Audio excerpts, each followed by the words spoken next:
ভারতে হওয়া 2023 বিশ্বকাপের আগে নিউজিল্যান্ডের বিপক্ষে খেলা ওয়ানডেই তামিম ইকবালের শেষ হয়ে থাকলো।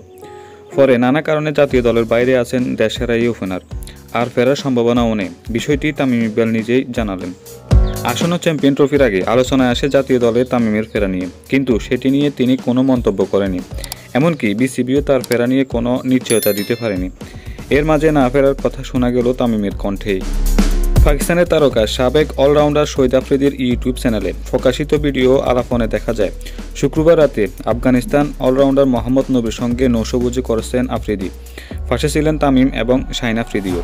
খাওয়ার ফাঁকে ফাঁকে বিভিন্ন বিষয় নিয়ে কথা বলেন তামিম, আফ্রিদি ও নবিতা। আফ্রিদি তামিমের কাছে জানতে চান, তামিম তুমি কি পুরোপুরি অবসর নিয়ে ফেললে? আন্তর্জাতিক ক্যারিয়ার শেষ? জবাবে তামিম বলেন, জাতীয় দলে আর খেলছি না। এক পর্যায়ে তামিমও আফ্রিদিকে জিজ্ঞেস করেন তার রাজনীতিতে আসার কোনো সম্ভাবনা আছে কিনা। আফ্রিদি মজাও খোঁচা দিয়ে বলেন, আরে তোমাদের অবস্থা তো দেখতেছি, আমি রাজনীতিতে আসছি না। তখনই সবাই একসঙ্গে হেসে উঠেন। পরে আফ্রিদি বলেন, তুমি এখনও তরুণ, খেলতে থাকো, অবসর নেওয়ার কি প্রয়োজন? এখনও ভালো খেলছো, অনুশীলনেও সময় দিচ্ছ অনেক।